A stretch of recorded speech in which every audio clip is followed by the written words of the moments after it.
L'atelier est ouvert.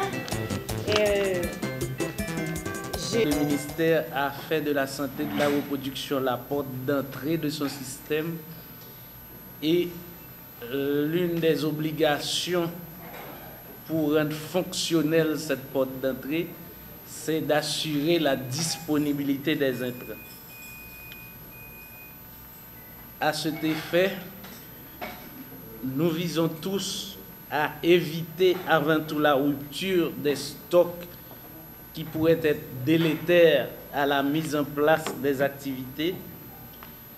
Et une stratégie prioritaire consiste donc à sécuriser ces intrants au niveau du système.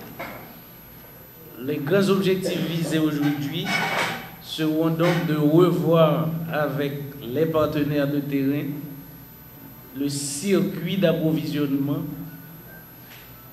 et d'identifier ses priorités et ses faiblesses.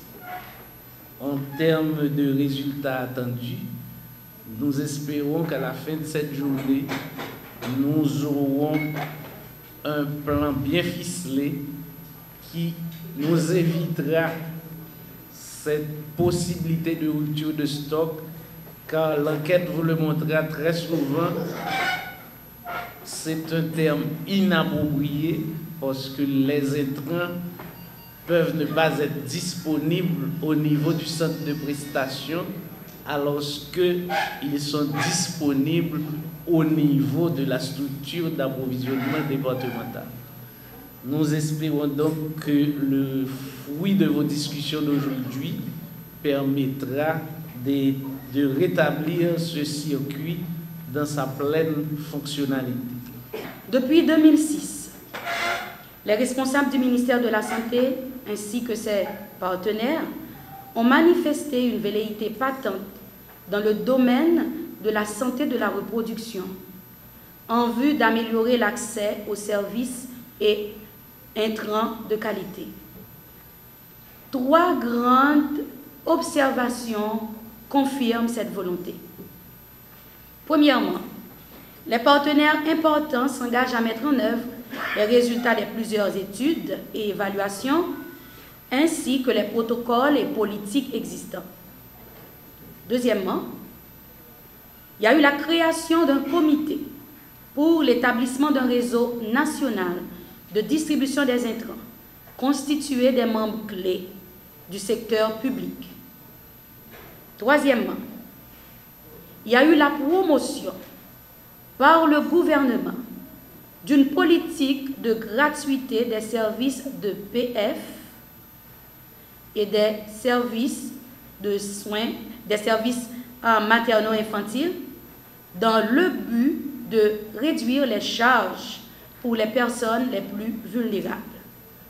En 2006, les Fonds des Nations Unies pour la population et le Fonds des Nations Unies pour l'enfance ont identifié 9 obstacles qui affectent la santé maternelle sur la base des études qui ont été réalisées, notamment on note l'évaluation de la Société haïtienne d'obstétrique et de gynécologie SHOG, et aussi la Société canadienne d'obstétrique et de gynécologie SOGC. Le manque de disponibilité des intrants pour supporter les services de santé de la reproduction est l'une des contraintes principales qui ont été retenues. Et dans ce contexte, le ministère de la Santé publique et de la population considère l'offre et l'accès aux services et produits de santé de la reproduction parmi les points les plus urgents. La sécurisation des intrants de santé de la reproduction est une stratégie qui offre la possibilité au ministère de la Santé d'améliorer l'accès et l'utilisation des produits SR tout en diminuant sensiblement le taux de la mortalité maternelle en Haïti. Elle répond aux intérêts du ministère de la Santé publique afin que chaque personne soit en mesure de choisir, obtenir et utiliser les contraceptifs de qualité et ou d'autres produits de santé de la reproduction à chaque fois qu'il ou elle en manifesterait le besoin. À cette fin, en 2007, avec l'appui financier de la Commission européenne par le projet ACP pour les pays en conflit ou en post-conflit, et avec l'assistance technique de UNFPA et de John Snow, le ministère de la Santé publique a réalisé une analyse situationnelle sur la sécurisation des intrants et de la santé de la reproduction. Cette analyse de la situation de la sécurisation des produits de santé de la reproduction met en exergue les faiblesses de l'offre des services, des composantes prioritaires nécessaires, incluant la disponibilité et l'accès aux produits de qualité pour les services de santé de la reproduction.